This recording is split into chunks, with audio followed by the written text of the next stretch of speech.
ఈ మధ్యన అన్ని చిన్న సినిమాలకు పెయిడ్ ప్రీమియర్స్ వేస్తే బాగా ఆదరిస్తున్నారని పెయిడ్ ప్రీమియర్స్ వేసారా? First point.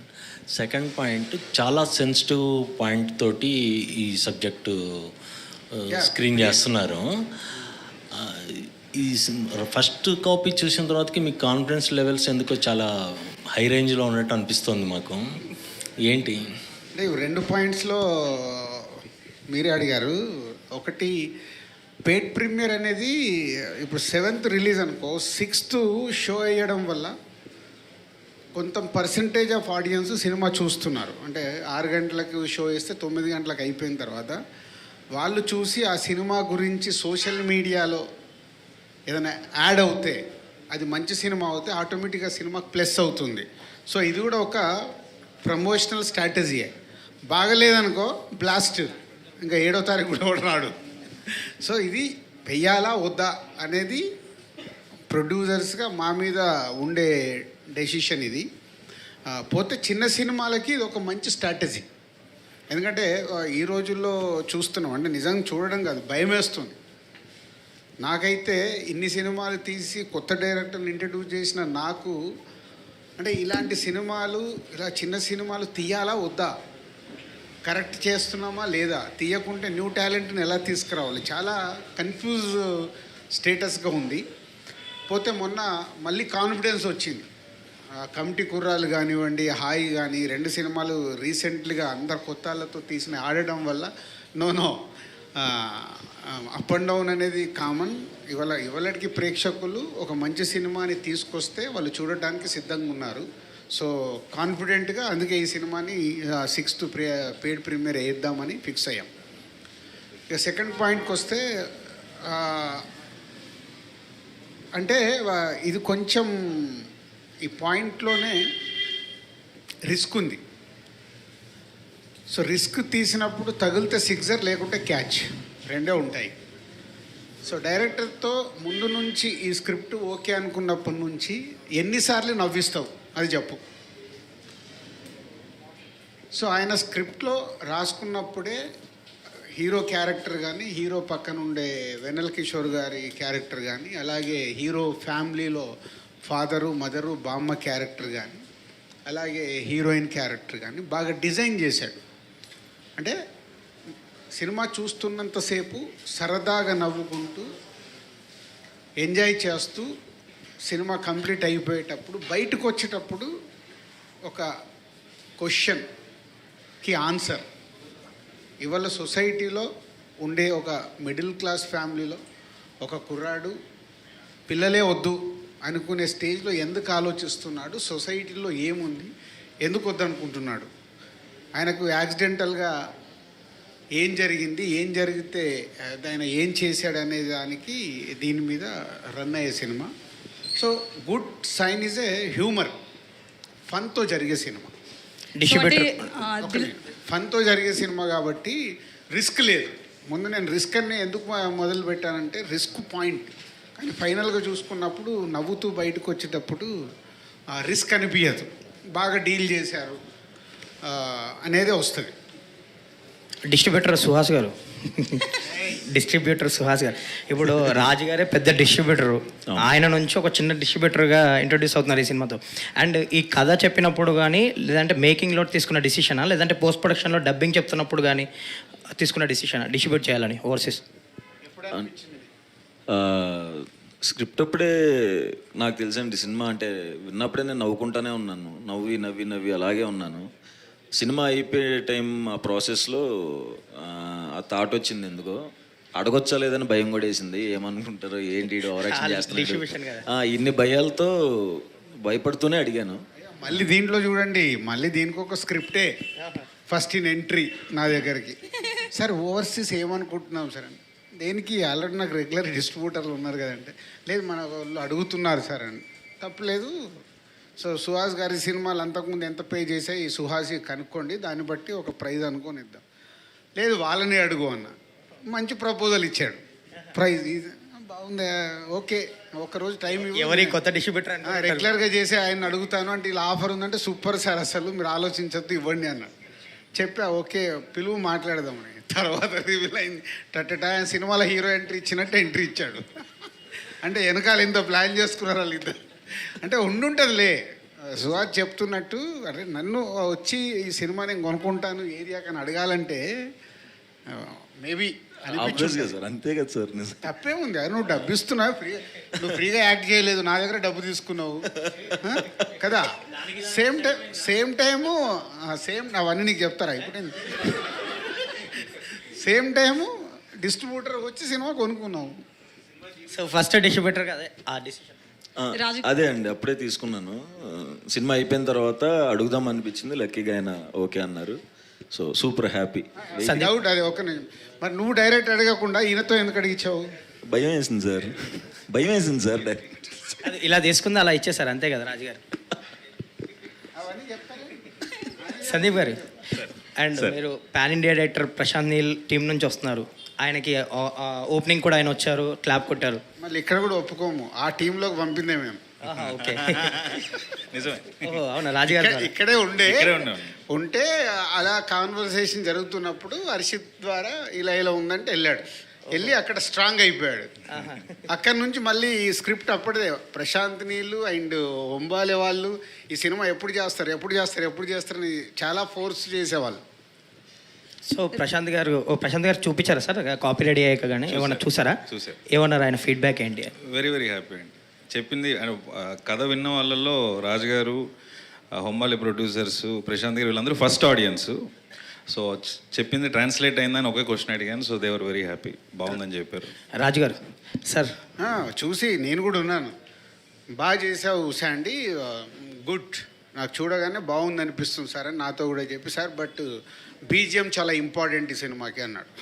ఇక అప్పుడు ఆయనను పట్టుకున్నా. అప్పటి వరకు ఆయనకు నాకు సంబంధమే లేదు, వీళ్ళిద్దరు మాట్లాడుకున్నారు, చేసుకున్నారు. లేదు ఇక ప్రశాంత్ నీళ్ళు చెప్పిన తర్వాత లేదు, ప్రతి రీలు నేను చూడాల్సిందే, మీరు ఫైనల్ చేసి పంపించండి.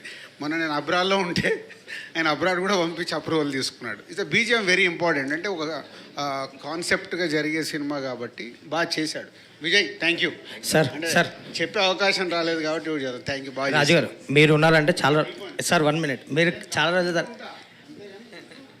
కాదు సార్, అయిపోయింది ఆ క్వశ్చన్. మీ question sir game changer September నుంచి అప్డేట్స్ ఉంటాయని తమన్ గారు చెప్పారు, మీరు కూడా చెప్పారు.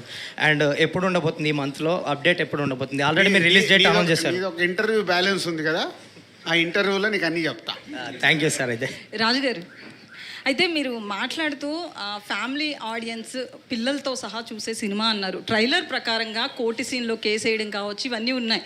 సో అవన్నీ ఫ్యామిలీ ఆడియన్స్ చూసేంతగా ఉంటాయంటారా? ఇబ్బంది పడతారా? నో అస్సలు ఇబ్బంది ఉండదు. నేను అదే అంటే డైరెక్టర్తో ముందు నుంచి ఈ టాపిక్ వచ్చినప్పుడు దీన్ని ఎలా హ్యాండిల్ చేస్తాము అనేది ఎక్కడ కూడా వల్గర్గా కానీ విజువల్గా కానీ ఎక్కడ 1% కూడా హార్డ్గా ఉండదు, ఫన్నీగా ఉంటుంది. ఆ ఫన్నీ ఉన్నప్పుడు ఎంజాయ్ చేస్తూ ఉంటారు. సో అంటే మీ పర్సనల్ ఎక్స్పీరియన్స్ ఏమన్నా పెట్టారా? జనక అయితే గనక అన్న దాంట్లో ఏమన్నా? ఫైనల్ ఎక్స్పీరియన్స్ ఆయనది, దాని అందరు ఆయన వెనకాల మేము ఆడియన్స్ అయ్యాం, మొత్తం ఆయనదే. చెప్పవా గట్టిగా. ఈయన ఆల్మోస్ట్ పర్సనల్ లైఫ్లో ఏవైతే ఇన్సిడెంట్స్ ఉన్నాయో అవన్నీ తీసుకొని అందరికీ జరుగుతున్న చుట్టుపక్కల చూసుకొని ఈ స్క్రిప్ట్ రాశాడు. సో చుట్టుపక్కల చూసారా మీ పర్సనల్ ఎక్స్పీరియన్స్? పర్సనల్ లైఫ్ కూడా ఉందండి.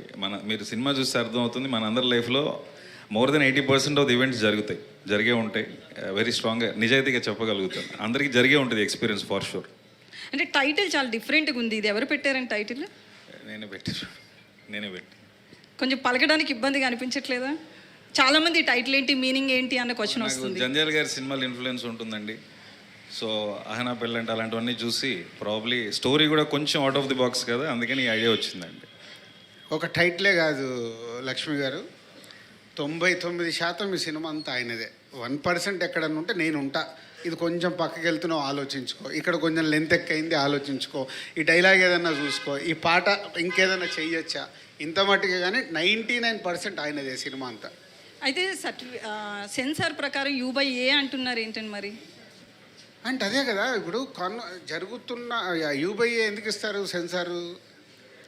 హెవీ బ్లడ్ ఉంటే, ఈ సినిమాలో బ్లడ్ లేదు, ఎక్స్పోజింగ్ లాంటిది ఏదన్నా అలాంటివి ఉంటే U/A ఇస్తారు. దీంట్లో ఉన్న టాపిక్ సెన్సార్ ఆఫీసర్ అంది ఏం లేదండి, ఇందులో యూబయ్యే, జీరో కట్, జీరో డైలాగు, ఏది లేదు, క్లీన్ ఫిలిం. బట్ డిస్కషన్ అలాంటిది కదా, సో డిస్కషన్ దానికోసం యూబయ్యే ఇచ్చారు. హీరో గారు, ఏంటే సరే ఆర్టిస్ట్ గారు చెప్పండి. సో అంటే మీరు హీరోగా సారీ ఆర్టిస్ట్గా చాలా సినిమాలు వచ్చాయి కదా, వాటికి ఎంత- హీరోనే, ఆయన టైటిల్ వేసుకున్నాడని నేను టీచ్ ఏదో చేస్తాను. లాస్ట్ టైం ఇంటర్వ్యూ చేసినప్పుడు కూడా హీరో అనొద్దన్నాడు ఆయన. సినిమాకు ఒకరు ఉంటారుగా హీరో, ఆయన అదే హీరో. అడిగాను నేను, కాదండి నేను ఎప్పుడు హీరో అనుకోని అంటున్నాడు ఆయన. చెప్పండి, చాలా ఇబ్బందిగా ఉంది డిస్కషన్. సో అంటే మీరు హీరోగా చాలా భయపడతారా ఒక సినిమా వచ్చినప్పుడు, డిస్ట్రిబ్యూటర్గా ఈ రోజు భయపడుతున్నారా? అసలు భయం ఏం లేదండి. లేదు, ఫేస్లో టెన్షన్, బేసికల్లీ మీరు టెన్షన్ పడుతున్నట్లే కనిపిస్తారు. స్టేజ్ మీద కూర్చున్నానని టెన్షన్ అండి, సినిమాలో అసలు నో డౌట్ అండి నాకు. సినిమా పరంగా కాదు, డిస్ట్రిబ్యూటర్గా మీరు ఎలా ఫీల్ అవుతున్నారు? చాలా హ్యాపీ ఫీల్ అవుతున్నాను. అంటే ఆయన దగ్గర నుంచి వచ్చినందుకు ఇంకా హ్యాపీ. ఫస్ట్ స్టార్టింగే ఆయన బ్యానర్ తరఫున చేస్తున్నాడు, అది చాలా హ్యాపీనెస్ ఇచ్చింది, చాలా హై ఇచ్చింది. మీకు పర్సనల్గా ఎట్లా అనిపించింది సినిమా చూసిన తర్వాత? అంటే ఫ్యామిలీ ఆడియన్స్ ఎక్కువ మీకు. అంటే ఒక్కటేనండి దీనికి ఆన్సరు.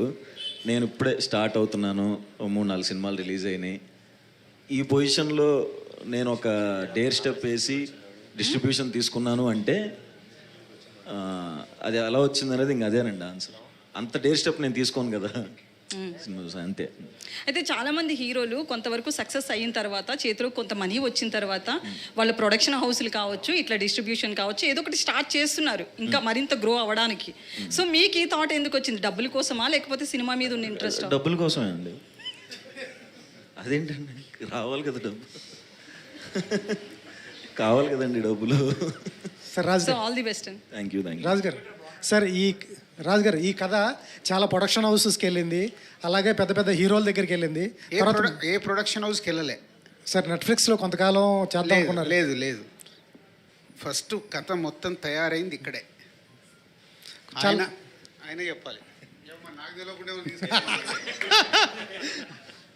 అంత ధైర్యం లేదు సార్, ఆహా. ఇక్కడే స్టార్ట్ అయ్యామండి. కాదు, నువ్వు చెప్పు. నేను ఇది చెప్పండి సార్. నేను 7 years నుంచి ఇదే సంస్థలో పనిచేస్తున్నాను సార్. సార్ కథ అయితే చాలా చాలా చోట్లకి అయితే తిరిగింది కదా సార్. చాలా మందికి నరేషన్స్ అయినాయి కానీ రాజుగారి అండర్ ఎస్విసి డిఆర్పి అండర్లో నరేషన్స్ అయినాయి.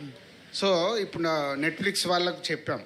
నెట్ఫ్లిక్స్ వాళ్ళకి ఎందుకు చెప్పామంటే ఇలాంటి ఇది థియేట్రికల్గా చెయ్యాలా, ఓన్లీ డిజిటల్కి వెళ్దాం. ఇది ఎప్పుడు చెప్పాను నాకు, ఇది 2020 కోవిడ్ ముందు. సో కోవిడ్లో మనం ఏంటి, సినిమాలు థియేటర్కి వస్తారా రారా అన్న కన్ఫ్యూజ్లో ఉన్నప్పుడు నెట్ఫ్లిక్స్ వాళ్ళకి చెప్పాము. నెట్ఫ్లిక్స్ వాళ్ళు ఓకే ఒరిజినల్గా తీసి ఇవ్వండి అన్నారు. మళ్ళీ నేనే ఆలోచించాను, ఒరిజినల్గా ఇస్తే మనకి ఎంత వస్తుంది, ఇంత కష్టపడి వాట్ వీఆర్ గెట్టింగ్, ఇవన్నీ సో మెనీ ఈక్వేషన్స్తో వెళ్ళలేదు. చాలామంది హీరోలు, యువర్ రైట్, 3-4 హీరోలకు చెప్పాము, అందరు బాగుంది కానీ ఇలాంటి చెయ్యాలా వద్దా, చేస్తే ఏంటి అన్నప్పుడు నాకు వచ్చిన థాట్ బలగం తర్వాత నాకు చాలా కాన్ఫిడెన్స్ వచ్చింది. అప్పుడు నేను పిలిచి చెప్పా, ఈ అబ్బాయి బాగుంటాడు, మిడిల్ క్లాస్ క్యారెక్టర్కి, నువ్వు వెళ్ళి సుహాస్ని కలిసి చెప్పాను. లాస్ట్ ప్రెస్ మీట్లో చెప్పాను, అలా సుహాస్ వచ్చాడు. సార్ కథలో చిన్న కాన్ఫ్లిక్ట్ ఉంది, ఒక కంపెనీ మీద కేసు వేయటం ఏదో ఉంటుంది, చిన్న కాన్ఫ్లిక్ట్. నీకు మొత్తం తెలుసు, ఇంకా ఓపెన్. అది కొంచెం రివ్యూలు ఫస్ట్ మార్నింగ్ షో అయిపోయిన తర్వాత, లేదా ప్రీమియర్స్ అయిపోయిన తర్వాత కానీ రివ్యూస్ బయటకు వచ్చిన తర్వాత ఆ కాన్ఫ్లిక్ట్ బయట పడితే మిగతా ఆడియన్స్కి ఎట్లా ఉంటుంది సార్ తెలిస్తే కొంత కథ? ఏముండదు, స్పాయిలర్స్ ఏముండదు. ఏముంటుంది, ట్రైలర్లో చెప్పాం కదా. ట్రైలర్లో రివీల్ చేసింది అదే కదా, పిల్లలొద్దు అన్నాడు. సడన్గా వైఫ్ ప్రెగ్నెన్సీ అంది. ప్రెగ్నెన్సీ అన్నాడు, ఎందుకు ప్రెగ్నెన్సీ అయింది అనుకున్నాడు. ఏదైతే ఉందో ఈ కంపెనీ మీద కేసు అన్నాడు, కేసు వేసాడు. కథలో ట్రైలర్లో క్లియర్గా చెప్పేసాం, కథ ఏం దాచిపెట్టలే. కానీ ఏం జరుగుద్ది, దాన్ని ఎలా హ్యూమరస్గా ఏం జరుగుద్ది అంటే మళ్ళీ సీరియస్గా హ్యాండిల్ చేయలేదు, ఎలా నవ్విస్తూ సినిమా రన్ చేయాలి. అందుకు వెన్నెల కిషోర్ని బాగా వాడుకున్నాడు. వెన్నెల కిషోర్ ఇది అడ్వకేట్, ఫ్రెండ్ అడ్వకేట్, ఇక నవ్విస్తూ ఉంటాడు. ఆయనకు లాజిక్లు తెలియవు, ఏం తెలియవు. చాలామంది మన వాళ్ళు లాజిక్గా మాట్లాడే వాళ్ళకి నెక్స్ట్ వెన్నెల కిషోర్ క్యారెక్టర్ని ఇచ్చేయచ్చు. లాజిక్లు తెలియవు, ఏం తెలియవు, నవ్విస్తూనే ఉంటాడు.